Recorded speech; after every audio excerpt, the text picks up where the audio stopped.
सांस्कृतिक सहर समृद्ध महानगर काठमाडौँ महानगरपालिका नगरसभा 11औं अधिवेशन तेस्रो बैठकका अध्यक्ष एवं काठमाडौँ महानगरपालिकाका प्रमुखज्यू, प्रमुख अतिथि सङ्घीय मामिला तथा सामान्य प्रशासन मन्त्री माननीय राजेन्द्र प्रसाद श्रेष्ठज्यू तथा उहाँका धर्मपत्नी श्री अञ्जली बजाचार्यज्यू, प्रमुख प्रशासकीय अधिकृतज्यू, सभामा उपस्थित नगरसभाका सदस्यज्यूहरू, काठमाडौँ महानगरपालिकाका कर्मचारीहरू, विभिन्न क्षेत्रबाट प्रतिनिधित्व गरी नगरसभामा उपस्थित हुनुभएका विशिष्ट महानुभावहरू, साङ्केतिक भाषाको माध्यमबाट र अन्य भाषाको माध्यमबाट यस कार्यक्रमलाई सम्प्रेषण गर्नुहुने सञ्चारकर्मी मित्रहरू, स्वदेश तथा विदेशबाट यस कार्यक्रमलाई प्रत्यक्ष प्रसारणमा जोडिनुहुने सम्पूर्ण महानुभावहरूमा हार्दिक स्वागत तथा अभिवादन व्यक्त गर्दछु।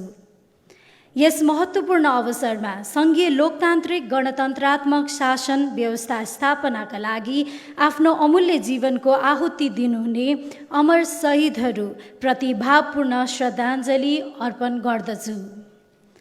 काठमाडौँ महानगरपालिका नगरसभा समक्ष काठमाडौँ महानगरपालिकाका उपप्रमुखका हैसियतले आर्थिक वर्ष 2079-80 को बजेट तथा कार्यक्रम प्रस्तुत गर्न पाउँदा मलाई गर्व महसुस भइरहेको छ। सर्वप्रथम यस नगरसभा मार्फत सम्बत 2079 वैशाख 30 गते सम्पन्न स्थानीय तहको निर्वाचनबाट हामीलाई निर्वाचित गर्नुहुने आदरणीय महानगरवासी आमा, बुवा, दिदी, दाजुभाइ तथा सम्पूर्ण महानुभावहरूमा हार्दिक आभार प्रकट गर्दछु र यहाँहरूले दिनुभएको जिम्मेवारीलाई हर तरहले पुरा गर्ने वचनबद्धता पनि प्रकट गर्दछु। काठमाडौँ महानगरपालिकाको आर्थिक वर्ष 2079-80 को बजेट तर्जुमा गर्दा नेपालको संविधान, प्रचलित कानुन, नगरसभाबाट 8 असार 2079 मा पारित आर्थिक वर्ष 2079-80 को नीति तथा कार्यक्रम, सङ्घ र प्रदेश सरकारले अवलम्बन गरेका नीति, कार्यक्रम तथा बजेट समेतलाई आधार मानी तयार गरिएको छ। बजेट तर्जुमाका सिलसिलामा स्थानीय राजस्व परामर्श समिति, अन्य विषयगत समितिहरू, विभिन्न सङ्घ संस्था, विद्वत वर्ग, नागरिक समुदाय लगायत सबैबाट प्राप्त सुझावलाई समेत ध्यान दिइएको छ। नेपालको संविधान जारी भए पश्चात राज्यको शासकीय संरचना 3 तहको सरकारबाट संरचित छ। स्थानीय सरकारको जनताको सबैभन्दा नजिकको सरकार हो। स्थानीय सरकारको रूपमा काठमाडौँ महानगरपालिकाले व्यवस्थापिकीय, कार्यकारी र न्यायिक अधिकारको प्रयोग गर्दै आएको छ। यस सम्मानित नगरसभामा बजेट तथा कार्यक्रमको अतिरिक्त आर्थिक विधेयक र विनियोजन विधेयक समेत प्रस्तुत भई पारित गर्ने कार्यक्रम रहेको छ। आदरणीय नगरसभाका अध्यक्षज्यू तथा सदस्यज्यूहरू, अब म यस सभा समक्ष चालु आर्थिक वर्ष 2078-79 को आम्दानी तथा खर्चको समग्र अवस्था सम्बन्धमा संक्षेपमा समीक्षा गर्ने अनुमति चाहन्छु। आम्दानीतर्फ काठमाडौँ महानगरपालिकाको आर्थिक वर्ष 2078-79 मा आन्तरिक स्रोतबाट रु 4 अर्ब 66 करोड 43 लाख 13 हजार र बाह्य स्रोतबाट रु 4 अर्ब 42 करोड 27 लाख गरी कुल आम्दानी रु 9 अर्ब 8 करोड 70 लाख 13 हजार हुने अनुमान गरिएकोमा सम्बत 2079 जेठ मसान्तसम्ममा आन्तरिक स्रोतबाट रु 3 अर्ब 99 करोड 26 लाख 51 हजार 928 आम्दानी भएको छ, जुन लक्ष्यको तुलनामा 85.60% हुन आउँछ। बाह्य आम्दानीतर्फ रु 4 अर्ब 81 करोड 23 लाख 39 हजार 870 आम्दानी भएको छ, जुन लक्ष्यको तुलनामा 108.85% हुन आउँछ। 2079 जेठ मसान्तसम्म आन्तरिक र बाह्य गरी कुल 8 अर्ब 80 करोड 49 लाख 91 हजार 870 आम्दानी भएको छ, जुन लक्ष्यको तुलनामा 96.90% हुन आउँछ। काठमाडौँ महानगरपालिकाले लिएको नीति अनुरूप अपेक्षित राजस्व सङ्कलन भएको बेहोरा जानकारी गराउँदछु। विनियोजनतर्फ चालु आर्थिक वर्ष 2078-79 को लागि काठमाडौँ महानगरपालिकाबाट कुल रु 16,26,26,000 को बजेट विनियोजन गरिएको थियो। विनियोजित बजेटमध्ये 2079 जेठ मसान्तसम्ममा चालुतर्फ रु 3,51,78,18,000 खर्च भएको छ। पुँजीगत एवं पूर्वाधारतर्फ रु 2,26,81,46,000 र वित्तीयतर्फ रु 18 करोड गरी कुल रु 5,96,59,64,000 खर्च भएको छ, जुन अनुमानित खर्चको 36.69% हुन आउँछ। आदरणीय सभा अध्यक्ष महोदय, अब म आर्थिक वर्ष 2079-80 को बजेट तथा कार्यक्रम पेश गर्ने अनुमति चाहन्छु। आगामी आर्थिक वर्षको बजेट तथा कार्यक्रम तर्जुमा गर्दा बजेटका उद्देश्य हासिल गर्न मैले देखाए अनुसारका क्षेत्रगत र कार्यक्रमगत प्राथमिकता निर्धारण गरेकी छु। उपलब्ध स्रोत, सूचना र मानव संसाधनको उच्चतम परिचालन गर्दै विकासको गतिलाई तीव्रता दिने विषयहरू, सामाजिक, आर्थिक, भौतिक पूर्वाधार विकास मार्फत समुन्नत र समाजवाद उन्मुख राष्ट्रिय अर्थतन्त्र निर्माणमा महानगरको आर्थिक गतिविधिहरू मार्फत योगदान गर्ने विषयहरू, लैङ्गिक समानता र सामाजिक समावेशीकरणलाई टेवा पुग्ने कार्यक्रम सञ्चालन गर्ने विषयहरू, भाषिक तथा सांस्कृतिक पक्षको जगेर्ना र सामाजिक सद्भाव तथा एकता अभिवृद्धिमा सघाउ पुर्याउने विषयहरू, काठमाडौँ महानगरपालिकाको नीति तथा कार्यक्रमलाई साकार पार्न आगामी आर्थिक वर्ष 2079-80 का लागि कुल रु 25,41,96,96,000 अनुमानित बजेट तथा कार्यक्रम तयार गरिएको छ।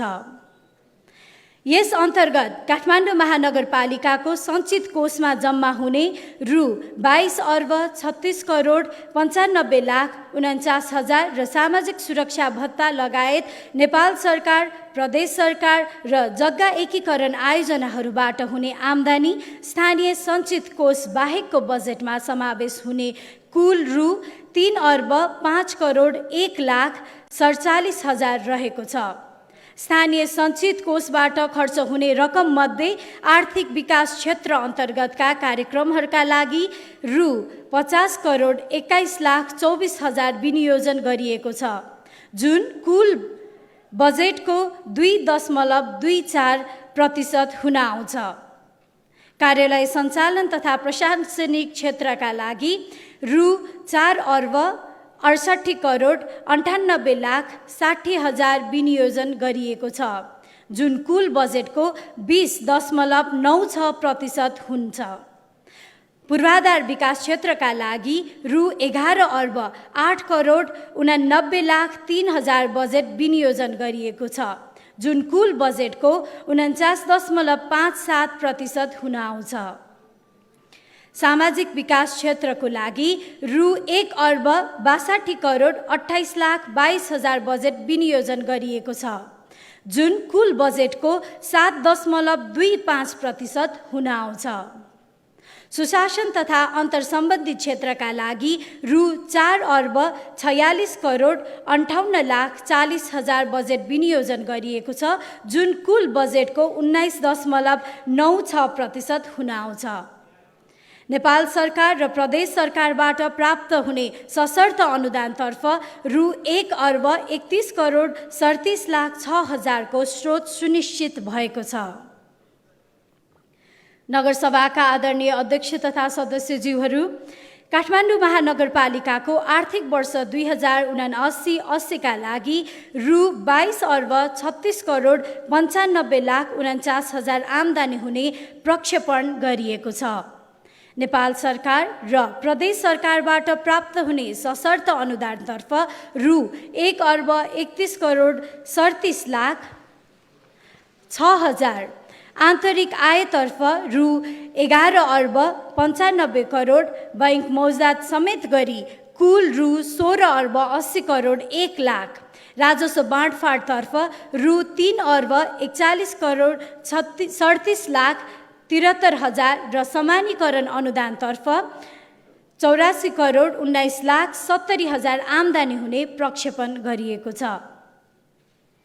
यसैगरी नेपाल सरकारबाट प्राप्त हुने सामाजिक सुरक्षा भत्ता बापत रु 1 अर्ब 65 करोड प्राप्त हुने प्रक्षेपण गरिएको छ। नेपाल सरकार र प्रदेश सरकारबाट प्राप्त हुने कार्यक्रमहरूका लागि रु 52 करोड र जग्गा एकीकरण आयोजनाको लागि रु 88 करोड 1 लाख 47 हजार आय प्रक्षेपण गरिएको छ। आगामी आर्थिक वर्षको बजेट तथा कार्यक्रममा विशेष महत्त्व मानिने योजनाहरूमा काठमाडौँ महानगरपालिका क्षेत्रभित्रका हिटी, मठ मन्दिर र ऐतिहासिक तथा पुरातात्विक सम्पदाहरूको संरक्षण र सम्वर्धन गर्ने मुख्य रहेको छ। ओडा कार्यालयहरूलाई सेवा प्रवाह, विकास निर्माण र प्रत्यक्ष जनचाहना पुरा गर्ने कार्यालयको रूपमा विकास गर्ने उद्देश्यका साथ चालु आर्थिक वर्षको भन्दा झन्डै दोब्बर बजेट विनियोजन गरिएको छ। काठमाडौँ महानगरपालिका केन्द्रीय कार्यालय रहेको ओडा नम्बर 11 स्थित हरिभवनको प्रबलीकरण, विद्युतीय सार्वजनिक सवारी यातायात, सरकारी, सार्वजनिक, निजी, गैर सरकारी संस्थाहरूको परिसरमा रहेको खाली जग्गामा पोखरी निर्माण, पानी पुनर्भरण विशेष कार्यक्रम, महानगर उज्यालो कार्यक्रम, डबलीको पुनर्स्थापना र एम्फिथिएटर निर्माण, सामुदायिक विद्यालयहरूको भौतिक पूर्वाधारमा गुणात्मक सुधार, वेस्ट टु एनर्जी जडान, वेस्ट टु एनर्जी प्लान्ट जडान, त्यसैगरी डिजिटल अर्बन सिक्योरिटी सिस्टमका लागि सीसीटीभी, बस स्टपमा परम्परागत शैलीको फल्चा निर्माण, महानगरपालिकाको विपद जोखिम नक्साङ्कन, आवधिक योजनालाई अन्तिमता, त्यसैगरी ई गभर्नेन्स मास्टर प्लान, दमकल स्टेसनको विस्तार, घर घरमा गई ज्येष्ठ नागरिकको स्वास्थ्य परीक्षण तथा औषधि वितरण,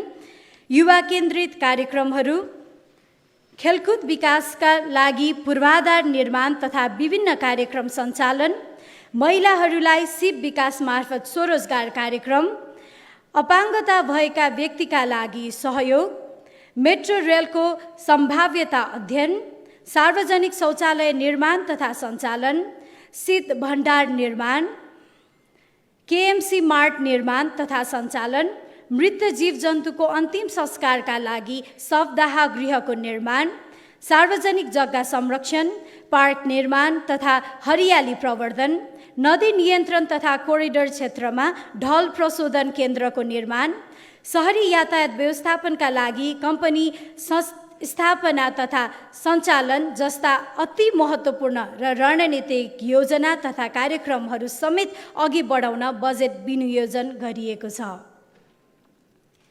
आगामी आर्थिक वर्षका लागि यस सम्मानित सभाबाट पारित भएको नीति तथा कार्यक्रमले निर्दिष्ट गरेका एकीकृत सिप विकास कार्यक्रम, महानगर ई लाइब्रेरी, ओडा ओडामा मेलमिलाप केन्द्र र महिला सेल गठन तथा सञ्चालन, न्यायिक समिति राष्ट्रिय सम्मेलन, ओडा तहमा कानुनी परामर्श सहितको सेवाग्राही सहजता केन्द्र सञ्चालन, इन्द्रजात्रालाई अन्तर्राष्ट्रिय जगतमा परिचित गराउन विशेष कार्यक्रम सञ्चालन, अनुसन्धान तथा विकास रिसर्च एन्ड डेभलपमेन्ट, बाजा सङ्ग्रहालय, कला संस्कृतिको संरक्षण विशेष कार्यक्रम, आविष्कार केन्द्र, सहरी स्वास्थ्य क्लिनिकलाई सहरी स्वास्थ्य प्रवर्धन केन्द्रमा स्तरोन्नति गर्ने जस्ता महत्त्वपूर्ण कार्यक्रमहरूका लागि समेत बजेट विनियोजन गरेका छौँ। आगामी आर्थिक वर्षमा शिक्षा, स्वास्थ्य, फोहोर मैला व्यवस्थापन, सम्पदा संरक्षण तथा सम्वर्धन र पूर्वाधार विकासलाई विशेष महत्त्व दिई बजेट विनियोजन गरिएको छ। महानगरपालिकाको प्रशासनिक सुधार, मितव्ययी र सुशासनयुक्त कार्यक्रमहरू सञ्चालन गरी महानगरले निर्धारित गरेका लक्ष्य हासिल हुने विश्वास लिएकी छु। हामीबाट सञ्चालित विकासका गतिविधिहरूले समयमा नै लक्ष्य हासिल गरी जनअपेक्षा पूरा गर्न हामी जनप्रतिनिधि तथा कर्मचारी सबै उच्च निष्ठा, प्रतिबद्धता र सकारात्मक सोचका साथ अघि बढ्न आवश्यक रहेको छ। अन्तमा यस सांस्कृतिक सहरको संरक्षण, संवर्धन र प्रवर्धनले हाम्रो ऐतिहासिक, पुरातात्विक र सांस्कृतिक महत्त्वलाई अझ उजागर गर्ने कुरामा विश्वास लिएकी छु। आधुनिक सूचना तथा प्रविधिको उच्चतम प्रयोग गरी स्थानीय शासन तथा सेवा प्रवाहलाई सरल, सहज र पहुँचयोग्य बनाउने मुख्य ध्येय रहेको छ। काठमाडौँलाई स्वच्छ, सफा, हरियाली, सुरक्षित र जीवन्त सहरको रूपमा विकास गर्ने हाम्रो मूल उद्देश्य साकार पार्नका लागि सम्पूर्ण महानगरवासी, महानगरपालिकाका कर्मचारीहरू, करदाता महानुभावहरू, विकास साझेदार सङ्घ संस्थाहरू, सरकारी, गैर सरकारी तथा सामुदायिक सङ्घ संस्थाहरू, सञ्चार जगतप्रति हार्दिक अपिल गर्दछु। यस बजेटको सफल कार्यान्वयनमा सबै पक्षहरूको साथ र सहयोग समेत रहने अपेक्षा गरेकी छु। धन्यवाद।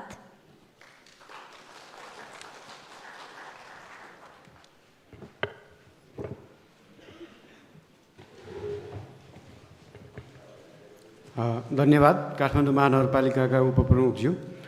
अब हामी काठमाडौँ महानगरपालिका आर्थिक विधेयक 2079 प्रस्तुत गर्न जाँदैछौँ।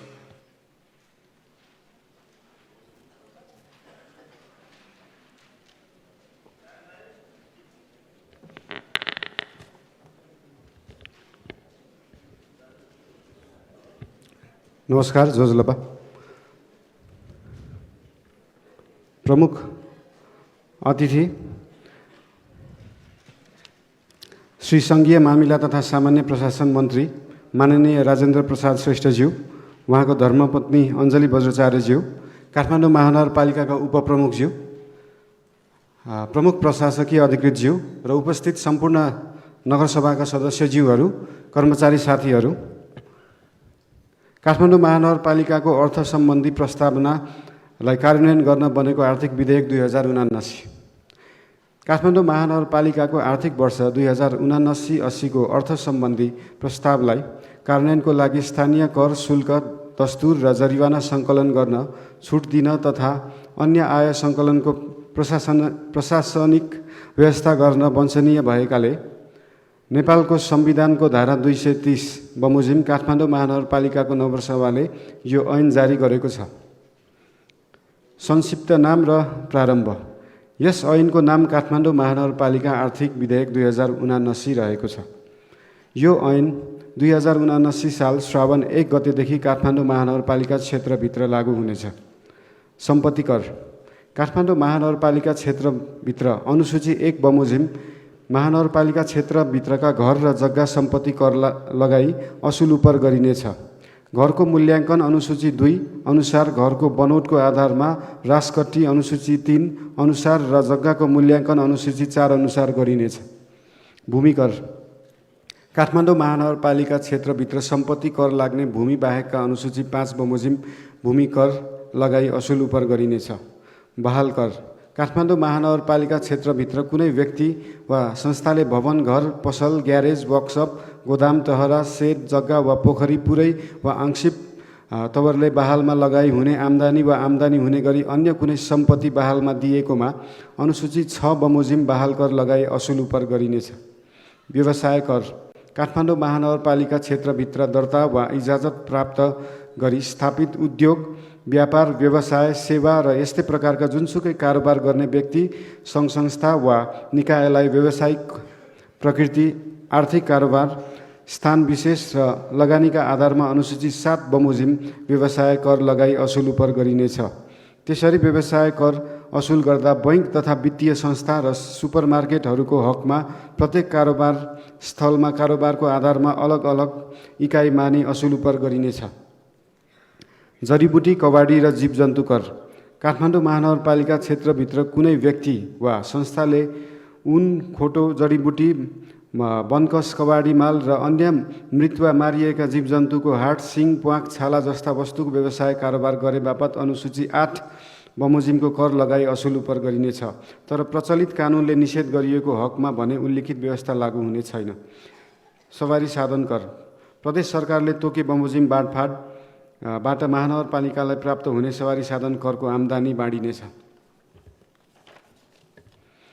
विज्ञापन कर काठमाडौँ महानगरपालिका क्षेत्रभित्र हुने विज्ञापनमा अनुसूची 9 बमोजिम दरमा विज्ञापन कर लगाई असुल उपर गरिनेछ। मनोरञ्जन कर काठमाडौँ महानगरपालिका क्षेत्रभित्र हुने र शुल्क लिई सञ्चालन गरिने जुनसुकै प्रकारको मनोरञ्जन व्यवसायमा प्रदेश सरकारले तोकेको दरमा मनोरञ्जन कर लगाई असुल उपर गरिनेछ। बहाल बिटौरी शुल्क काठमाडौँ महानगरपालिका क्षेत्रभित्र आफूले निर्माण रेखदेख वा सञ्चालन गरेका वा सार्वजनिक ऐलानी प्रति जग्गा वा भवनमा हाट बजार वा पसल वा विशेष मेला पर्वमा अनुसूची 10 मा भएका व्यवस्था अनुसार बहाल बिटौरी शुल्क लगाई असुल उपर गरिनेछ।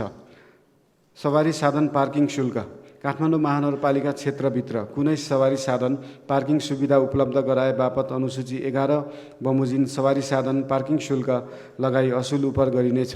साथै पार्किङ व्यवसाय सञ्चालन गर्ने व्यक्ति वा संस्थाले काठमाडौँ महानगरपालिकाबाट पूर्व अनुमति लिएको हुनुपर्नेछ। ट्रेकिङ र राफ्टिङ शुल्क काठमाडौँ महानगरपालिका क्षेत्रभित्र ट्रेकिङ वा राफ्टिङ सेवा वा व्यवसाय सञ्चालन गरे बापत अनुसूची 12 बमोजिम शुल्क लगाई असुल उपर गरिनेछ।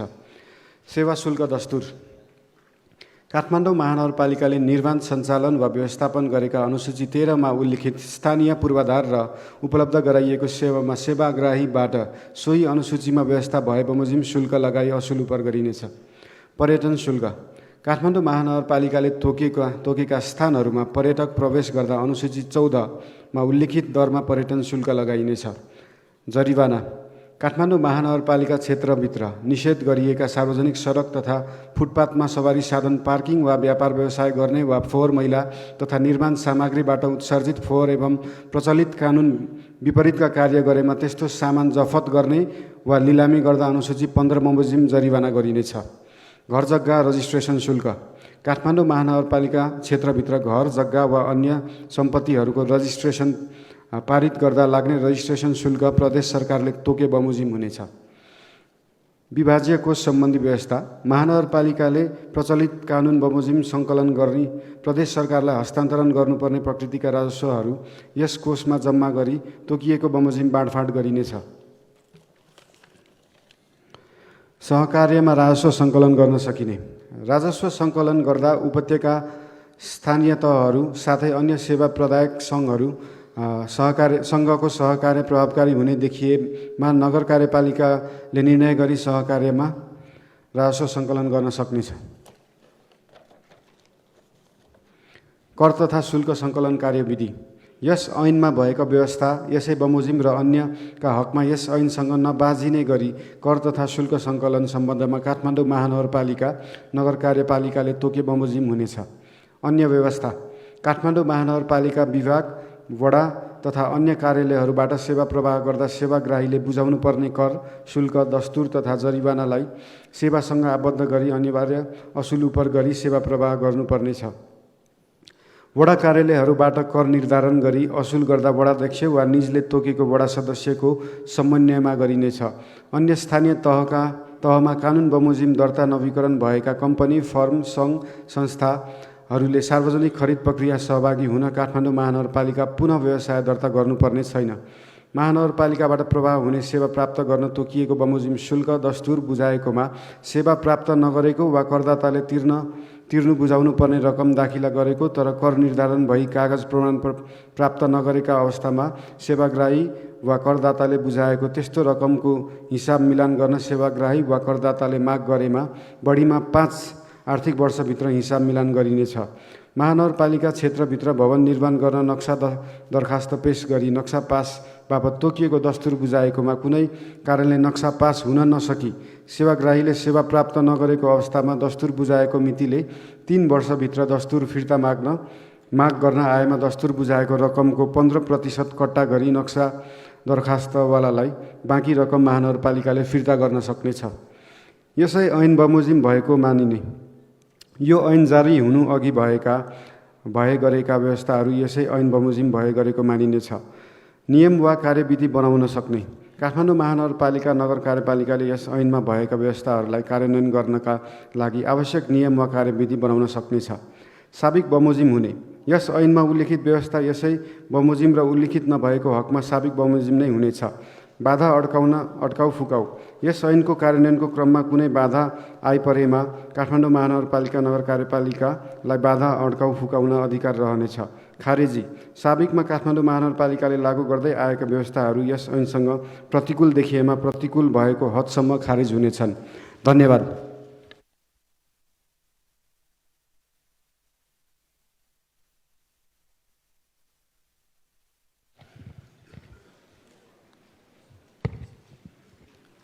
अब काठमाडौँ महानगरपालिका विनियोजन विधेयक 2079 प्रस्तुत गर्न काठमाडौँ महानगरपालिकाका उपप्रमुखज्यूलाई समय दिएको छ।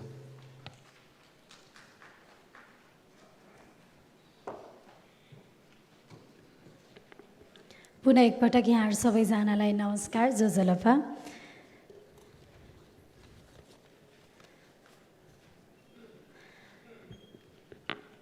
काठमाडौँ महानगरपालिकाको आर्थिक वर्ष 2079-80 को सेवा र कार्यहरूका लागि सञ्चित कोषबाट रकम खर्च र विनियोजन गर्ने सम्बन्धमा व्यवस्था गर्न बनेको विधेयक। प्रस्तावना काठमाडौँ महानगरपालिकाको आर्थिक वर्ष 2079-80 को सेवा र कार्यहरूको लागि सञ्चित कोषबाट रकम खर्च गर्ने अधिकार दिन र सो रकम विनियोजन गर्न वाञ्छनीय भएकोले नेपालको संविधानको धारा 229 को उपधारा 2 बमोजिम काठमाडौँ महानगरपालिका नगरसभाले यो ऐन बनाएको छ। संक्षिप्त नाम र प्रारम्भ। 1. यस ऐनको नाम काठमाडौँ महानगरपालिका विनियोजन ऐन 2079 रहेको छ। 2. यो ऐन सम्बत 2079 श्रावण 1 गतेबाट लागू हुनेछ।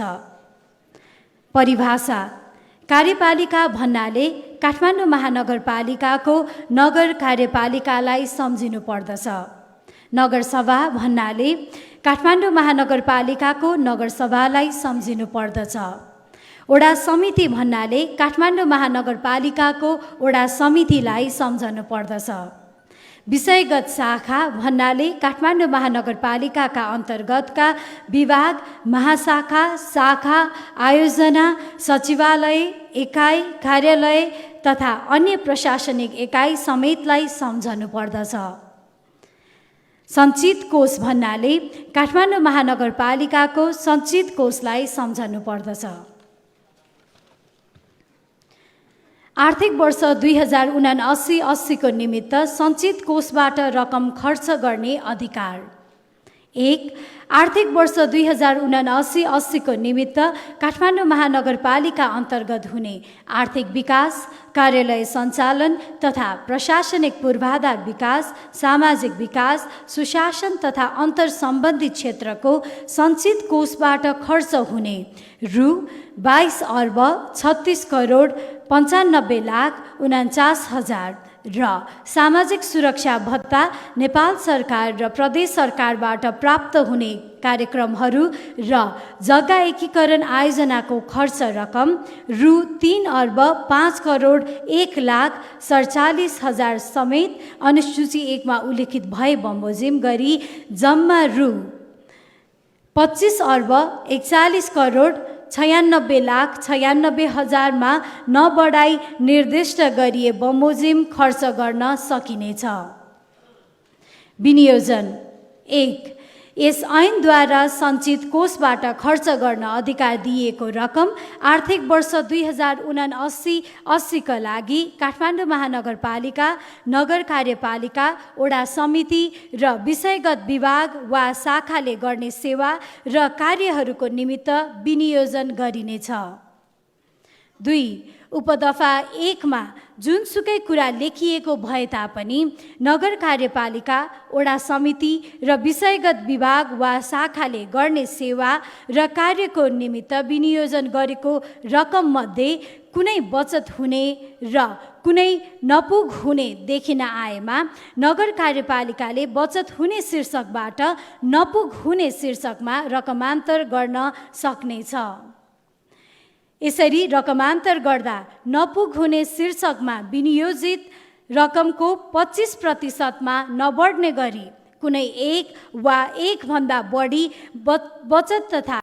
बचत हुने शीर्षकहरूबाट रकमान्तर गर्ने तथा निकासा र खर्च जनाउन सकिनेछ। पुँजीगत खर्च र वित्तीय व्यवस्थापनतर्फ विनियोजित रकम सावा भुक्तानी खर्च र ब्याज भुक्तानी खर्च शीर्षकमा बाहेक अरू चालु खर्च शीर्षकतर्फ रकमान्तर गर्न सकिने छैन। तर चालु खर्चबाट पुँजीगत खर्च र वित्तीय व्यवस्थाको खर्च बेहोर्न एक स्रोतबाट अर्को स्रोतमा रकमान्तर गर्न सकिनेछ। 3. उपदफा 2 मा जुनसुकै कुरा लेखिएको भए तापनि एक शीर्षकबाट सो शीर्षकको जम्मा स्वीकृत रकमको 25% भन्दा बढ्ने गरी कुनै एक वा एकभन्दा बढी शीर्षकहरूमा रकमान्तर गर्नु परेमा नगरसभाको स्वीकृति लिनु पर्नेछ।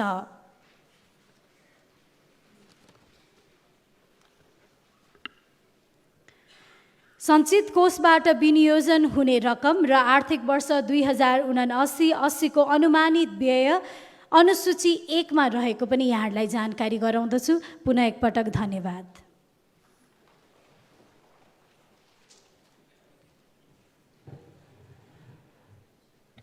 धन्यवाद।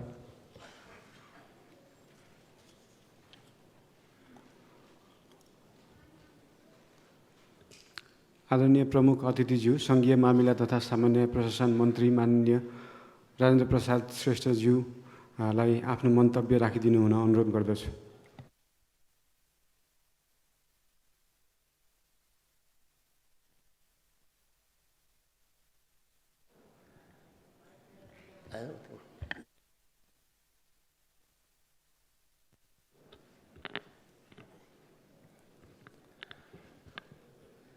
यस काठमाडौँ महानगरपालिकाको 11औं अधिवेशनका सभाध्यक्ष तथा हाम्रो काठमाडौँ महानगरका मेयर साहब, उपमेयरज्यू र त्यसरी नै कार्यकारी अधिकृतज्यू, यहाँ उपस्थित सम्पूर्ण वडाध्यक्षज्यूहरू, वडा सदस्यज्यूहरू, सम्पूर्ण महिला तथा सज्जनबिन, सबै पत्रकार साथीहरूमा मेरो हार्दिक न्यानो अभिवादन, जजलपा, नमस्कार।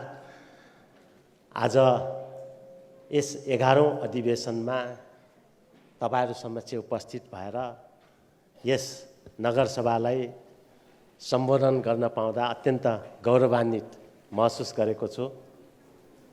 मलाई सम्झना छ, म आफै पनि धेरै युवा हुँदा नै काठमाडौँ महानगरको मेयरको उम्मेदवार बनेका थिएँ र अहिले संयोगले भनौँ वा चाहिँ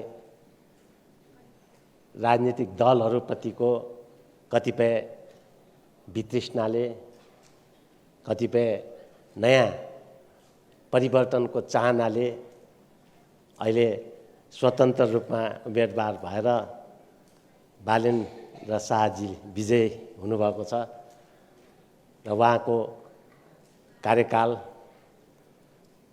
सुमधुर होस्।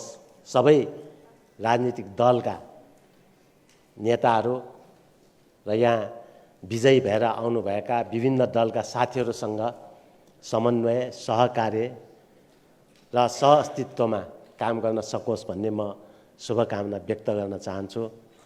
त्यसरी नै उपमेयरमा झनै युवा, साँच्चै भन्ने हो भने देशमै सबैभन्दा पपुलर मत ल्याएर सुनिता डङ्गोलजी विजयी हुनुभएको छ। अत्यन्त खुसीको विषय हो। देशमा परिवर्तन चाहेको छ। अहिले अब काठमाडौँ महानगरबाट सुरु भएको छ। अब अरू कहाँ कहाँ कसरी चाहिँ अगाडि बढ्छ त्यो आगामी दिनमा हेर्नु नै छ। तर हामीले ध्यान दिनुपर्ने कुरा नयाँ र पुराना बीचको अन्तर सम्बन्ध, अनुभव र परिपक्वतासँग जोडिने विषय वस्तुहरू, यस्ता सवालहरूमा युवा जोसले मात्रै होइन, होस पनि पुर्याएर सबै हिसाबले सबैलाई समेटेर जाने वातावरण चाहिँ बन्नुपर्छ। यसका लागि म नवनिर्वाचित मेयर, उपमेयर लगायत यहाँ निर्वाचित हुनुभएका सम्पूर्ण वडा अध्यक्ष, वडा सदस्यज्यूहरूलाई, त्यसरी नै कार्यपालिकामा मनोनित भएका साथीहरू सबैलाई शुभकामना पनि दिन चाहन्छु। अहिले मुलुकमा 3 तहको सरकार छ। 3 तहको सरकार बीचको अन्तर सम्बन्ध चाहिँ संविधानले नै सहकारिता, सहअस्तित्व र समन्वयको सिद्धान्तमा आधारित भनियो। सहकारिता भन्नाले कोअपरेसनमा आधारित हुने भनिएको हो, हैन, एक आपसमा कोअपरेसन हुनु पर्यो। सहअस्तित्व भन्नाले 3 तहको सरकार छ, एकले अर्कोको अस्तित्वलाई स्वीकार्नुपर्छ, एकले अर्कोको अस्तित्वमाथि प्रश्न गर्नु भएन। प्रदेश भनेको सङ्घको युनिट होइन। पहिलाको एकात्मक राज्यमा मात्रै युनिट हुन्छ। युनिट भन्नाले आफूले केही गर्न नपाउने, केन्द्रीय सरकारले जे चाहिँ गाइड गर्छ त्यो मात्रै गर्न पाउने। जस्तो एकात्मक राज्यमा के हुन्थ्यो भन्दा धेरै अधिकार दिँदा प्रतिनिधि सभाबाट, राष्ट्रिय सभाबाट बिल पास गरेर पावर डिभोल्युसन गर्थ्यो, हैन। डिभोल्युसन भन्नाले यसलाई चाहिँ नेपालीमा शक्तिलाई चाहिँ डिभोल्भ गर्ने भन्ने अर्थ लाग्छ। र त्यसरी नै अलिकति त्योभन्दा कम दिँदा विकेन्द्रीकरण भनेर पावर डिसेन्ट्रलाइज गर्थ्यो। र त्योभन्दा पनि कम दिनेहरूले आफूसँग अन्तर्निहित अधिकार अरूलाई हस्तान्तरण गरे भनेर पावर डेलिगेसन गर्थ्यो। तर यो चाहिँ संघीयता भनेको चाहिँ devolution of power, decentralization of power वा डेलिगेसन अफ पावर मात्रै होइन। यो त एकात्मक राज्यमै सम्भव थियो र भएकै थिए। तर यो चाहिँ के हो त भन्दाखेरि राजकीय सत्ता र शासनाधिकारकै बाँडफाँड हो। स्टेट पावर र रुलिङ सिस्टम नै चाहिँ बाँडफाँड भएको हुन्छ। जस्तो आज यहाँ चाहिँ नीति कार्यक्रम र बजेट प्रस्तुत भयो। बजेट प्रस्तुत हुने क्रममा सङ्घीय सरकारले पनि आर्थिक विधेयक प्रस्तुत गर्छ, त्यसरी नै विनियोजन विधेयकहरू प्रस्तुत गर्छ, हैन। त्यसरी नै सञ्चित कोषबाट तत्काल आवश्यक खर्च, बजेट पास नहुनुको लागि आवश्यक हुने खर्चहरूको सम्बन्धमा सञ्चित कोषबाट खर्च गर्ने अधिकार सम्बन्धी विधेयकहरू पास गर्छ अनि ऐन बन्छ। यो पनि त्यस्तै किसिमको संस्था भएकोले, यो पनि सरकारै भएकोले यसले पनि के गर्यो, आर्थिक विधेयक पनि प्रस्तुत गरेको छ, विनियोजन विधेयकहरू, सञ्चित कोषबाट खर्च गर्ने अधिकार सबै यहाँ प्रस्तुत भयो नि। सङ्घीय सरकारले जे प्रस्तुत गर्छ प्रदेश सरकारले पनि त्यस्तै गरेको हुन्छ र स्थानीय सरकारहरूले पनि त्यस्तै गरेको हुन्छ। त्यसकारण सबै क्षेत्रमा राजकीय सत्ता र शासनाधिकार, आर्थिक अधिकारहरू पनि बाँडफाँड भएका छन्। र त्यसरी नै राजस्वको पनि बाँडफाँड हुन्छ। हाम्रो संविधानले, कानुनहरूले अहिले भ्याट, भ्यालु एडेड ट्याक्स र तपाईँको अन्तशुल्क, त्यसलाई चाहिँ विभाज्य कोषमा राखेको छ। विभाज्य कोषमा राख्नु भनेको के त भन्दा जब उत्पत्ति हुन्छ त्यो चाहिँ कर उठ्ने बित्तिकै त्यो केन्द्रको भाग केन्द्रमै जान्छ, प्रदेशको भाग प्रदेशमै जान्छ र स्थानीय तहको भाग स्थानीय तहमै आउँछ। त्यो चाहिँ अनुदानको रूपमा हुँदैन, त्यो स्वतः अधिकारको रूपमा स्थापित हो। किन उठ्ने बित्तिकै त्यो विभाजन भएर जान्छ। अब कतिपय प्रदेश र स्थानीय तहको विभाज्य कोष होला, कतिपय सङ्घ र प्रदेशको होला, त्यसरी विभाज्य कोष भएपछि तत्कालै त्यो चाहिँ सम्बन्धित सरकारको खातामा गएको हुन्छ र अनुदान पनि 4 किसिमको दिने गरेको छ अहिले सङ्घले पनि प्रदेशले पनि। एउटा चाहिँ तपाईँको समानीकरण अनुदान इक्वलाइजेसन भनेर दिन्छ। त्यो समानीकरण अनुदान भनेको चाहिँ विभाग जुन देशमा चाहिँ गरिबी विपन्न परिवारहरू हुन्छ वा चाहिँ स्थानहरू हुन्छ क्षेत्रहरू हुन्छ त्यो गरिबीको रेखाभन्दा मुनि अर्थात् यसो भनौँ कि पर क्यापिटा इन्कम देशको एभरेजभन्दा कम त्यस्तो ठाउँमा चाहिँ त्यसलाई प्रयोग गरेर समान हैसियतमा उठाउनका लागि समानीकरण अनुदान भनेर दिएको हो। त्यसैले हामीले नगरपालिकाले त्यस्तो खर्च कहाँ बढी खर्च गर्नुपर्छ भन्दा जहाँ चाहिँ गरिबहरू छन्, जहाँ विपन्नहरू छन्, जहाँ उत्पीडित दलित समुदायहरू छन् हैन, जहाँ चाहिँ तपाईँको अल्पसङ्ख्यक लोपोन्मुख सीमान्तकृतहरू छन् त्यस्तो ठाउँहरूमा बढी त्यो समानीकरण अनुदानहरू प्रयोग गर्न सकिन्छ। किन भन्दा त्यसमा चाहिँ अरू धेरै खर्च गर्न पर्दैन जनताले। अब अर्को चाहिँ समपूरक अनुदान भन्ने दिने गर्छ। समपूरक अनुदान भनेको चाहिँ म्याचिङ फन्ड हैन, महानगरले 50% राख्यो भने 50% तपाईँहरूले राख्ने यस्तो किसिमको बात 60-40 पब्लिक र प्राइभेटको पार्टनरसिप जस्तो हुन्छ। अब त्यसो हुँदाखेरि अब गरिब बस्तीमा त्यस्तो प्रयोग गर्न सक्दैन। अनि विगतमा मैले के देखेँ भन्दाखेरि गरिब बस्तीमा पनि ल यो 40% तिमीहरूले राख्छ 60% हामी राख्छौँ भन्दाखेरि गरिबहरूले पैसा राख्न नसक्ने अनि फन्ड चाहिँ लिएर जाने।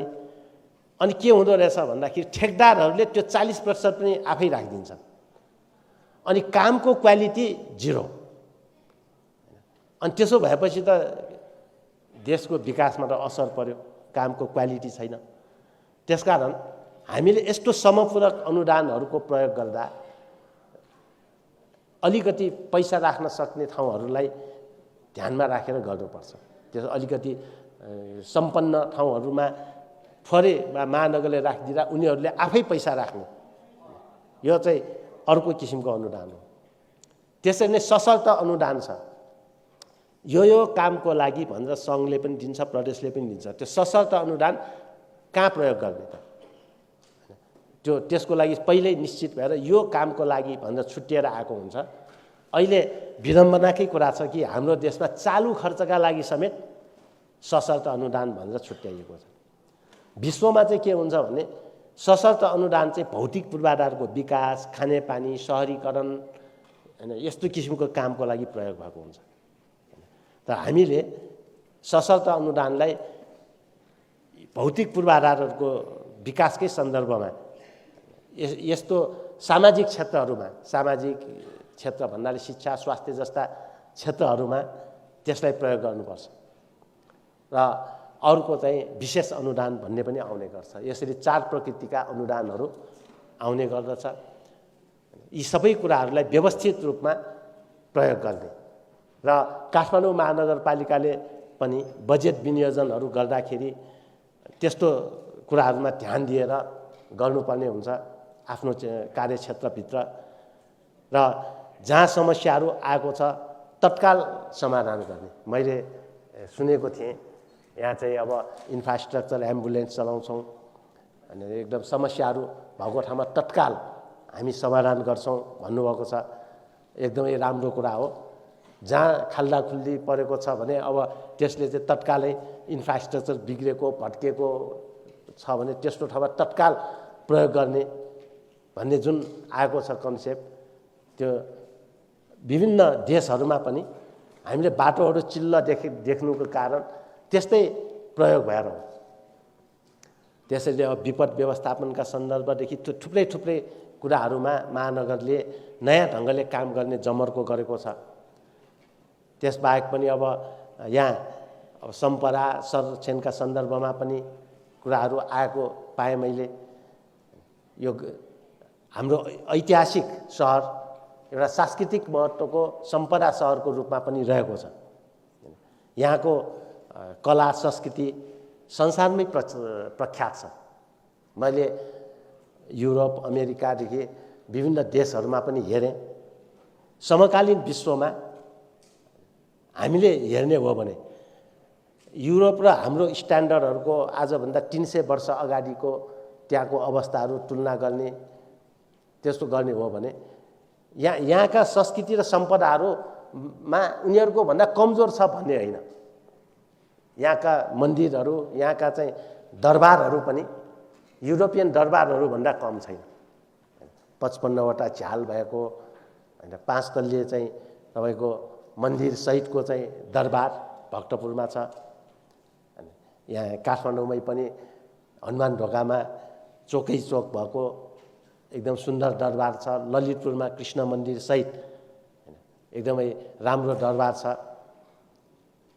यो सम्पन्नताको प्रतीक हो त्यति बेला।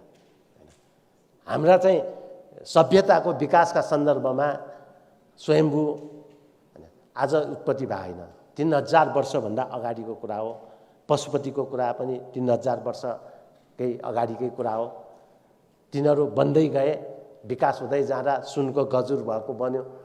अनि यति राम्रो चाहिँ तपाईँको संस्कृति सम्पदाहरू बाहिर छैनन्। त्यति बेला नेपालले आफै बनाउँथ्यो। तर आज स्थिति कस्तो बन्दै गयो भन्दा हामीले यसो हेर्छौँ, एउटा सानो मन्दिर बनाउनको लागि पनि भिख माग्ने जस्तो स्थिति भइरहेछ। त्यत्रो महत्त्वपूर्ण स्तूपा मन्दिर हामीले आज चाहिँ नयाँ स्थितिमा देखिरहेका छैनौँ। त्यो कति पुरानो हो। त्यसैले यहाँको सम्पदाहरू संरक्षण हुनुपर्छ। कतिपय कुराहरू अब अपभ्रंश भएर गएका पनि छन्। अहिले नयाँ नयाँ नामहरू पनि राखिएको छ, टोलको, गल्लीको, सडकको। यस्ता कुरामा पनि विश्वमा के देखिन्छ भने चाहे भारतमै भन्नुहोस् होइन, पहिला कलकत्ता भने आजभोलि फेरि कोलकाता भन्न थालियो होइन, मुम्बई भन्न थालियो। रुसतिर पनि त्यस्तो भएका छन्। किन भन्दाखेरि इतिहाससँग जोडिएको हुन्छ। इतिहाससँग जोडिएका नामहरूलाई समाप्त गर्नु हुँदैन। जस्तो अहिले थहिटीलाई ठहिटी लेख्ने चलन छ नि। थहिटी भनेको राजमतीको गीतमा पनि थहिटी भन्ने छ कि थ भनेको नेपाल भाषामा माथिल्लो, हिती भनेको धारा। माथिल्लो धाराको अर्थमा थहिटी भनिएको छ। अहिले चाहिँ ठहिटी लेखिदिँदाखेरि के हो न त्यहाँ चाहिँ ठको मिनिङ छ, न त्यहाँ टको मिनिङ छ होइन। अब वास्तवमा पुनर्जागरण गर्दा हामीले मात्रै होइन, हामी पछिका भावी पुस्ताले कसरी बुझ्छ त? त्यसैले थने या थैती, कोने या कोइती भने जस्तै गरी त्यो नामहरू पनि हामीले होर्डिङ बोर्डमा राख्दाखेरि नेपाल भाषाबाट थैती भनेर राख्यो भने माथिल्लो धारा अनुवादै गर्ने हो भने माथिल्लो धारा भनेर गर्नु पर्यो नि। ठहिटी गरिदिँदाखेरि के हो होइन। अब थ बही भन्यो अनि त्यहाँ माथिल्लो चाहिँ बहिल, बौद्धहरूको चाहिँ एउटा बस्ती भएको ठाउँको माथिल्लो चाहिँ बहिर भने हो, बिहार भएको ठाउँ भने हो। आजभोलि चाहिँ ठमेल भन्छ। अझ हाम्रो क्षेत्रपाती टोलमा समेत ठमेल ठमेल भन्न थालिसक्यो। मतलब नामको पनि त्यसको अर्थ हुन्छ, खास खास बेला त्यो प्रयोग हुन्छ। अब त्यस्तै अरू ठाउँमा रिङ रोड आसपास पनि मैले देख्छु क्या। पहिला चाहिँ सिन्ताभुलु भनिदियो, नेपालीकरण गरेर त्यसलाई भन्दाखेरि सिलनडोल भनियो। आजभोलि चाहिँ के भन्दाखेरि यो रिङ रोड बनाउँदाखेरि एउटा 3वटा मात्रै भर्याङ राख भएको भएछ, सानो भर्याङ भनिदिएको होइन। अब अलिकति लामो भर्याङ राख्यो, ठुलो भर्याङ भनिदियो होइन 28-29 सालपछि। अब एउटा ठाडो भर्याङ राख्यो, ठाडो भर्याङ भनिदियो रिङ रोड बनाउँदा। अब सिन्ताभुलुको त आफ्नो गरिमा छ नि। अनि पानी पर्दाखेरि भुलु भुलु भुलु भन्ने हुन्छ नि, भुलु भुलु ससिवा भन्छ नि। अब त्यसलाई सिलन डोल भन्छ। डोल र फुलु भनेको डोल नेपालीमा। अब यस्ता कतिपय कुराहरू एउटा इतिहाससँग जोडिएको हुन्छ, त्यसको आफ्नो गरिमा हुन्छ, महत्त्व हुन्छ। तर चाहिँ अहिले अब विभिन्न पथहरू, विभिन्न मार्गहरू बन्ने क्रममा ती कुराहरू भुल्दै गएको अवस्था छ। अब सिद्धिदास मार्ग भन्यो त्यो राम्रै भयो, तर त्यहाँभित्रका आफ्ना आफ्ना ठाउँहरू जस्तो अब असन भनौँ न, भटाइटी भनौँ, तिनीहरू नामहरू पनि नमेटिकन एउटा नयाँ आधुनिकतासँग एउटा अब डिजिटल म्यापिङदेखि लिएर विविध अब गुगल म्यापहरू आउन थालेको छ। त्यसमा जोडिँदा पनि पुराना नामहरू चाहिँ सकेसम्म खोज तलास गरेर राख्ने, त्यसले भविष्यका पुस्ताहरूको लागि राम्रो गर्छ। र काठमाडौँ महानगर चाहिँ देशकै लिडिङ महानगर हो हैन। महानगर भनेको चाहिँ एउटा मडर्न सिटी भने जस्तै हो, मेट्रो सिटी हैन। तर मडर्न सिटी चाहिँ यस्तो अवस्थामा हुन्छ जसको चाहिँ स्याटेलाइट सिटिजहरू हुन्छन्, छाया सहर। एउटा मुख्य सहर मडर्न सिटी, अनि अलि टाढा टाढा चाहिँ स्याटेलाइट सिटीहरू भयो भने त्यो हुन्छ। अब यहाँ पहिला पहिला वाकिङ डिस्टेन्समा काठमाडौँ एउटा ठुलो नगरको रूपमा रहँदाखेरि पनि यसको नजिक नजिकै अब टोखा एउटा स्याटेलाइट सिटी जस्तो वाकिङ डिस्टेन्सको स्याटेलाइट सिटी हुन्थ्यो। भक्तपुरमा हेऱ्यो भने तपाईँको भक्तपुर अलिक ठुलो नगर, त्यसपछि अब बोधे नगदे जस्ता चाहिँ स्याटेलाइट सिटीहरू हुन्थे। ललितपुर एउटा ठुलो नगर, त्यसको आसपास जलदे वादे भनेर चाहिँ साना साना स्याटेलाइट सिटीहरू हुन्थे। त्यो वाकिङ डिस्टेन्सको स्याटेलाइट सिटी हो इतिहासकालमा। आजको स्याटेलाइट सिटी चाहिँ आधुनिक युग चाहिँ थालनीसँगै कस्तो भइसक्यो भने 30 किलोमिटरदेखि 60 किलोमिटर टाढा छ स्याटेलाइट सिटिजहरू। किनभने मडर्न सिटीसँग फास्ट ट्र्याकबाट स्याटेलाइट सिटिजहरू जोडिन्छ। इथियोपियामा म गएको थिएँ, 60 किलोमिटर टाढा रहेछ, तर चाहिँ 40 मिनट 45 मिनटमा आइपुगिन्छ। त्यहाँ 60 किलोमिटर टाढा बसेर पनि ऊ अदिस बाबामा आएर काम गर्न सक्दछ। नाभी बम्बेभन्दा 30 किलोमिटर टाढा छ। तर हामी कहाँ त कस्तो भयो भने उपत्यका विकास प्राधिकरण बन्यो, न यहाँको जनताको स्वामित्व, न यहाँका निर्वाचित जनप्रतिनिधिको स्वामित्व, अनि जे मन लाग्यो त्यो चाहिँ भनिदिएको छ। अब जोडिएको सहरको चाहिँ अब त्यो मनोहराको दायाँ बायाँ छ स्याटेलाइट सिटी भनिदिएको थियो, उता पनि सहर यता पनि सहर, कहाँको स्याटेलाइट सिटी हो त्यो? कुन चाहिँ मडर्न सिटीको स्याटेलाइट सिटी हो त्यो? जहाँ एउटा मास ट्रान्सपोर्टेसनको लागि मेट्रो एउटा चलाउन सकेका छैनौँ। संसारमा त मेट्रोपोलिटन भनेर त्यस्तो मडर्न सिटीहरू एउटा मास ट्रान्सपोर्टेसन भएर गएको हुन्छ, अनि नै मेट्रोपोलिटन हुन्छ। हामी कहाँ कुनै मापदण्ड पनि खोजिएको छैन। हामीले नाम राख्यौँ गयौँ, तर जे होस् सुरु भएको छ। यसलाई चाहिँ साँचो मापदण्डमा आधारित एउटा मेट्रोपोलिटन सिटीको रूपमा यो महानगरलाई विकास गर्ने हो भने अब यो आधुनिक युग सुहाउँदो 21औं शताब्दी सुहाउँदो महानगर हुनका लागि अहिलेको नयाँ नेतृत्वले काम गर्नुपर्छ। के चाहिँ यातायातको मापदण्ड, त्यसको लागि हामी के गर्न सक्छौँ? अब धेरै महत्त्वाकांक्षी कार्यक्रम राखेर पनि 5 वर्षमा पुरा नहोला, थोरै राखौँ तर चाहिँ पुरा हुने र भविष्यका सन्ततिहरूले सम्झने कार्यक्रमहरू भयो भने राम्रो हुन्छ जस्तो मलाई लाग्छ। अब अहिले त ओपन गभर्नमेन्टको कन्सेप्ट पनि आइरहेको अवस्था छ। ओपन गभर्नमेन्ट, खुला सरकार। पहिला पहिला जस्तो हाम्रो देशमा चाहिँ के हुन्थ्यो भने कुनै निर्णय सरकारले गरेको छ भने 48 घण्टा चाहिँ गोप्य राख्नुपर्छ, गोपनीयताको भन्ने चाहिँ हुन्छ। तर आजभोलि चाहिँ त्यस्तो छैन। आजभोलि ओपन गभर्नमेन्ट भनेर चाहिँ केही निर्णय भयो जनताले तुरुन्त सुसूचित गरिहाल्ने, गभर्नमेन्ट इन पकेट हैन। आज हाम्रो हातमा मोबाइल छ। गभर्नमेन्ट इन पकेट भनेपछि काठमाडौँ महानगरको एउटा एप डेभलप भयो भने महानगरका कुनै पनि निर्णयहरू आज निर्णय भएको छ भने निर्णय भएको अब कति मिनट, 10 मिनट 15 मिनट वा आधा घण्टा 1 घण्टा त्यतिभित्र महानगरको एपमा चाहिँ त्यो जानकारी गराउँछ। अब घर जग्गा कर अहिले यति थियो, अब यति भयो, यति घटाइयो वा यति बढाइयो हैन। अब कुनै ठाउँमा चाहिँ ट्राफिक जाम भयो, महानगरका आफ्ना महानगर प्रहरीहरू हुन्छ हैन। अब भोलि चाहिँ इन्फ्रास्ट्रक्चर एम्बुलेन्स भयो भने ल यो ठाउँमा निर्माण भइरहेछ, यहाँबाट डाइभर्ट गर्नुहोस्, काठमाडौँ महानगरपालिकाको एपमा आउनु पर्यो हैन। यस्तै यस्तै अब कसैको चाहिँ घरमा बच्चा जन्मेको छ र जन्म दर्ताको लानु पर्यो, त्यहाँ चाहिँ अनलाइनको माध्यमबाट व्यवस्थापन गरिदिने, मानिसहरूलाई टाइम दिएर त्यहाँ आएर कार्यालयमा आएर कुरेर बस्ने जमाना चाहिँ अन्त्य गर्नुपर्छ, लाइन लाग्ने जमाना अन्त्य गर्नुपर्छ।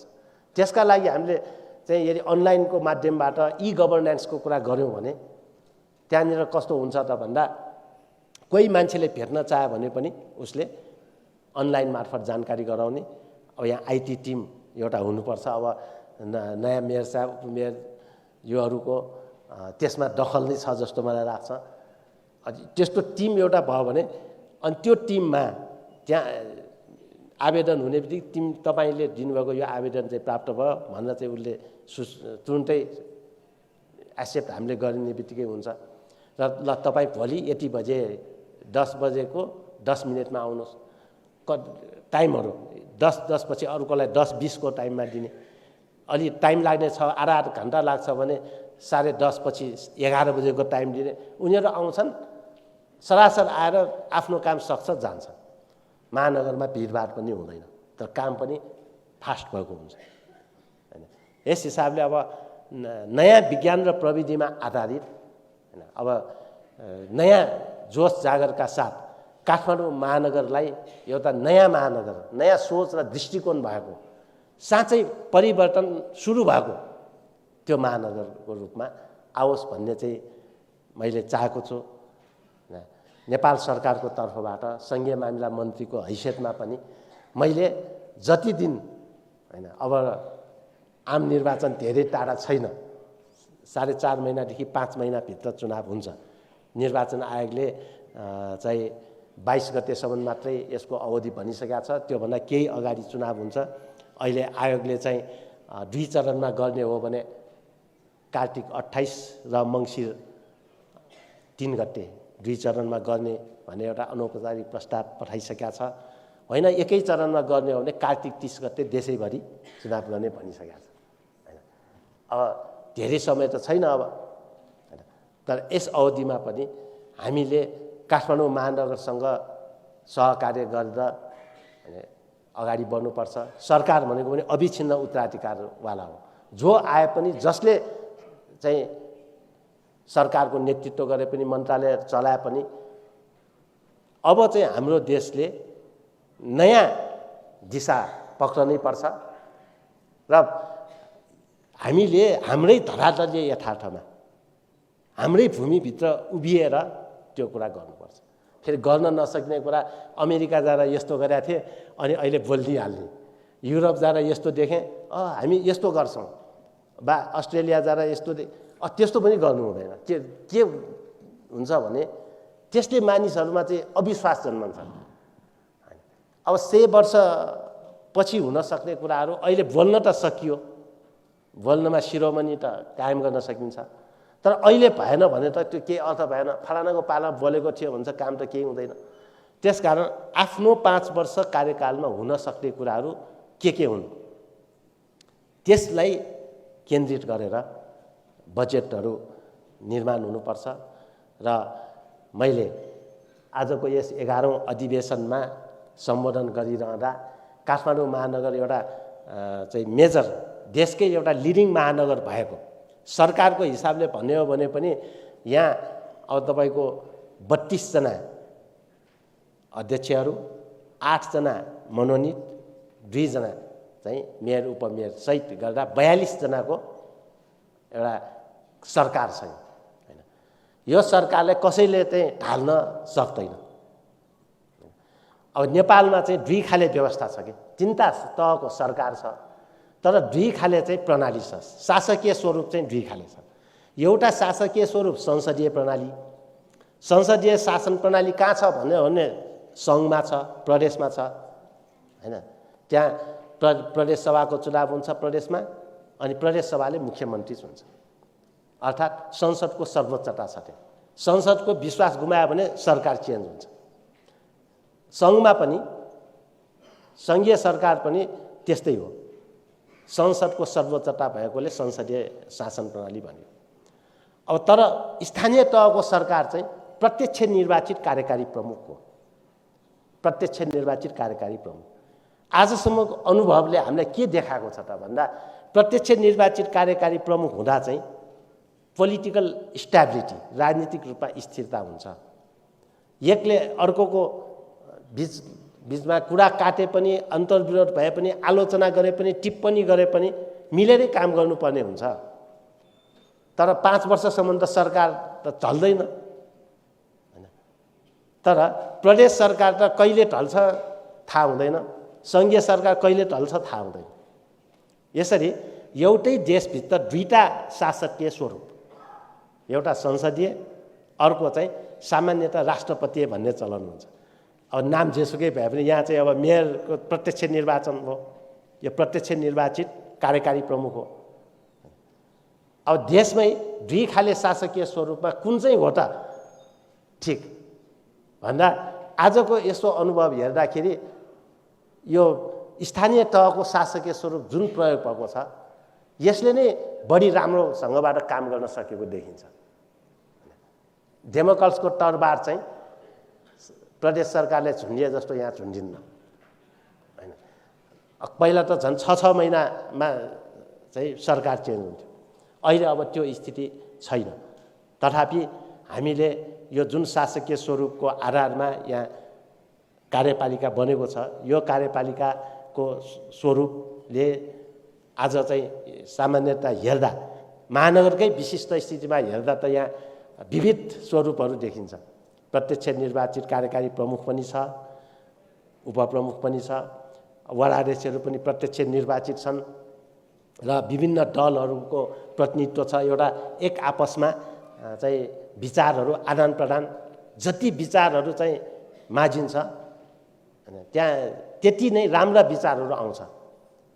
त्यसकारण वाद विवाद र संवाद हुन्छ नि, कुनै वाद विवाद भयो भने त्यसलाई नकारात्मक रूपमा नलिने, कतिपय कुराहरूमा आलोचना हुन्छ, टिप्पणी हुन्छ, मैले ल्याएको कार्यक्रममा पनि आलोचना भन्न थालियो भने हुँदैन। प्रत्यक्ष निर्वाचित मेयरलाई उहाँले धेरै नै अधिकार प्रयोग गर्न पाउँछ, तर अरू नगरसभाका सदस्यहरूले अङ्कुश पनि लगाउन सक्छ। यो कुराहरू चाहिँ तपाईँले ल्याएको ठिक भएन भनेर अङ्कुश लगाउन सक्दछ। त्यो अङ्कुशभित्र बसेन भने फेरि मेयर चाहिँ के हुन्छ, निरङ्कुश हुन्छ हैन। जनताको अङ्कुशमा नबस्ने कार्यकारीहरू चाहे जोसुकै हुनु, राष्ट्रपति भन्नुहोस्, तपाईँ प्रधानमन्त्री भन्नुहोस् वा मुख्यमन्त्री, जुनसुकै पनि जनताको अङ्कुशमा बसेन भने त्यो निरङ्कुश हुन्छ। त्यसैले हामीले जनताको अङ्कुश भनेको प्रतिनिधिमूलक राजनीतिक व्यवस्थामा यहाँ नगरसभा हो। नगरसभाले विधायकी अधिकार प्रयोग गर्छ। सङ्घमा प्रतिनिधि सभा र प्रदेश सभा भने जस्तै हैन, प्रदेशमा प्रदेश सभा भने जस्तै यहाँको चाहिँ यो नगरसभा हो। त्यसैले यसले विधि विधान निर्माण गर्ने यो सबै कामहरू गर्दछ र यसले विधि विधान निर्माण गरेपछि नगर कार्यपालिकाले, महानगरको कार्यपालिकाले त्यसलाई कार्यान्वयन गर्नुपर्छ। त्यो सरकार हो हैन। र त्यसपछि उपमेयरको नेतृत्वमा न्यायिक समितिहरू हुन्छन्, त्यसले न्यायिक अधिकार सर्वोच्च अदालत, उच्च अदालतहरूले प्रयोग गरे जस्तै यसले पनि प्रयोग गर्न सक्दछ। र अझ थप कुरा के हो भने आर्थिक रूपमा बजेट प्रयोग गर्ने अर्थमन्त्रीको भूमिका समेत उपमेयरलाई छ हैन। कयौँ कुराहरूमा यहाँ चाहिँ मेयर उपमेयरको कार्यविभाजन पनि छ हैन। अध्यक्ष ज्यूहरूको पनि आफ्नो ठाउँमा महत्त्वपूर्ण भूमिका, एउटा एक्जिक्युटिभ पावर प्रयोग गर्न सक्दछ। अहिले त कतिपय स्थितिमा त मेयर उपमेयर भन्दा वडा अध्यक्षहरूले आफ्नो चाहिँ वडा कार्यालय मार्फत धेरै जनतासँग सरोकार राख्ने कामहरू गर्न सक्दछ हैन। जनताको निकटको सत्ता भएको हुँदाखेरि यी सबै कुराहरूमा महानगरका साथीहरूले ध्यान दिनुपर्नेछ र मलाई विश्वास छ यो नयाँ टिमले धेरै जोस जागरका साथ पुरानाका अनुभव, राम्रा पक्षलाई समेत सिकेर उहाँहरूले चाहिँ विशेष भूमिका खेल्नुहुनेछ र यो महानगरको समृद्धि, महानगरको सुशासन र देशलाई समाजवादतिर लाने, व्यक्तिभन्दा समाज हैन र नेताभन्दा नीति, यो कुरा हुनुपर्छ। यदि हामीले फलाना नेता द ग्रेट भन्ने हो भने त्यो सामन्त हुन्छ। सामन्तवादमा मात्रै फलाना राजा द ग्रेट, फलाना चाहिँ रानी द ग्रेट भन्छ हैन, Peter the great, Alexander the great भने जस्तै हैन। यहाँ यस्तो यो त सामन्ती चिन्तन हो नि। त हामी समाजवाद उन्मुख बन्छौँ, समाजवाद भन्छौँ, तर समाजलाई महत्त्व दिने होइन, व्यक्तिलाई महत्त्व दिने गर्छौँ। व्यक्तिलाई महत्त्व दिने हो भने त समाजवादी हुँदैन। नेतालाई महत्त्व दिने हो, नीतिलाई नदिने हो भने त्यो पनि समाजको दिशामा हुँदैन हो। नेताहरूको भूमिका हुन्छ, उनीहरूले चाहिँ गभर्न गर्ने कुरामा उनीहरूले भूमिका हुन्छ, तर नीतिलाई नै प्राधान्यता दिएर नीतिको आधारमा चल्ने नेताहरू नै सही हुन्छन्। त्यसैले नगरसभाले आज नीति बनाउँछ, तपाईहरू चाहिँ जो नेतृत्व गर्नुहुन्छ तपाईहरू सबै नेता हुन्, तपाईले यहाँबाट दिएको गाइडलाइनको आधारमा चल्न सक्यो भने मलाई लाग्छ एउटा हाम्रो संविधानले परिकल्पना गरे जस्तो दिगो शान्ति, सुशासन, समृद्धि र समाजवाद के को माध्यमबाट? लोकतन्त्र र सङ्घीयताको माध्यमबाट, अर्थात् सङ्घीय शासन प्रणालीको माध्यमबाट दिगो शान्ति, सुशासन, समृद्धि र समाजवादमा जाने भनेर जुन प्रस्तावनादेखि नै उल्लेख भएको छ, त्यो दिशामा हाम्रो भूमिका स्पष्ट हुनेछ र हाम्रो भूमिकाले यो देशलाई, यो महानगरलाई सुसंस्कृत बनाउन मद्दत पुग्नेछ र यो सम्पदा सहरलाई सम्पदाकै सहरको रूपमा अगाडि बढाउनुपर्छ। विश्व सम्पदाको सूचीकृत भएको मध्ये यो नेपालभित्रै 7 वटा परेको छ। अझै पुराना पुराना बस्तीहरू सूचीकृत हुने क्रममा छ। त्यसकारण एउटा एक किसिमको यो चाहिँ कल्चरल हेरिटेजको सिटी भएको हुँदाखेरि त्यसलाई पनि ध्यानमा राख्दै अगाडि बढ्ने र सबै हिसाबले चाहिँ यो एउटा समृद्ध र सबै हिसाबले एउटा स्मार्ट सिटीको रूपमा काठमाडौँ महानगर डेभलप हुनुपर्छ। स्मार्ट सिटी भन्ने बित्तिकै गलत अवधारणामा लिनु हुँदैन। हामीले फोन पनि स्मार्ट समाउँछौँ आजभोलि, हैन? त्यसैले स्मार्ट भनेको हेरिटेज सिटीभित्र पनि स्मार्ट होस् न। तपाईँ त्यहाँ कुनै पनि हेरिटेज भएको ठाउँमा जाँदाखेरि पनि त्यहीँबाट चाहिँ तपाईँ पैसा झिक्नको लागि पनि ठाउँ होस्, हैन? त्यहीँबाट तपाईँले तुरुन्त केही गर्नु पर्यो गर्न सकियोस्, हैन? त्यहाँ चाहिँ पुरा इन्टरनेट फ्री भएको ठाउँ होस्, सबै कुराहरू त्यहीँबाट गर्न सकियोस् भने न हो। त्यसैले हेरिटेज सहर सँगसँगै स्मार्ट सहरको रूपमा अहिले नयाँ नयाँ बनाएर चाहिँ स्मार्ट बनाउने, पुरानो सहरलाई चाहिँ जस्ताको तस्तै राख्ने त्यस्तो गर्नु हुँदैन। पुरानो सहरलाई पनि विकसित गरेर अगाडि बढ्ने यस हिसाबले जान सकोस् भन्ने म शुभकामना दिँदै आजको यस नगरसभाको सफलताको शुभकामना व्यक्त गर्दछु। धन्यवाद।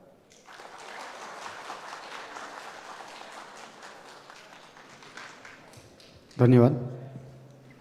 हाम्रो आमन्त्रणलाई स्वीकार गरी प्रमुख अतिथि तथा अतिथिका रूपमा उपस्थित भई काठमाडौँ महानगरपालिकाको नगरसभाको बैठकको गरिमा बढाइदिनु भएको र मन्तव्यको क्रममा हामीलाई दिशाभूत हुने किसिमको शुभकामना मन्तव्य व्यक्त गरिदिनु भएकोमा श्री सङ्घीय मामिला तथा सामान्य प्रशासन मन्त्री माननीय राजेन्द्र प्रसाद श्रेष्ठज्यूप्रति विशेष आभार प्रकट गर्दछु र उहाँको धर्मपत्नी अञ्जली बज्राचार्यज्यूप्रति समेत यो सभा समूह उपस्थितिका लागि धन्यवाद ज्ञापन गर्दछ। काठमाडौँ महानगरपालिका नगरसभा 11औं अधिवेशनको आजको तेस्रो बैठकका लागि निर्धारित कार्यसूचीको क्रम सङ्ख्या 1 मा रहेको आर्थिक वर्ष 2079-80 को बजेट तथा कार्यक्रम प्रस्तुत गर्ने, छलफल गर्ने र पारित गर्ने रहेकोमा प्रस्तुत गर्ने कार्य सम्पन्न भएको छ। कार्यसूचीको क्रम सङ्ख्या 2 मा रहेको काठमाडौँ महानगरपालिकाको आर्थिक विधेयक 2079 प्रस्तुत गर्ने, छलफल गर्ने र पारित गर्ने रहेकोमा प्रस्तुत गर्ने कार्य सम्पन्न भएको छ। त्यसैगरी कार्यसूचीको क्रम सङ्ख्या 3 मा रहेको काठमाडौँ महानगरपालिका विनियोजन विधेयक 2079 प्रस्तुत गर्ने, छलफल गर्ने र पारित गर्ने रहेकोमा प्रस्तुत गर्ने कार्य सम्पन्न भएको छ।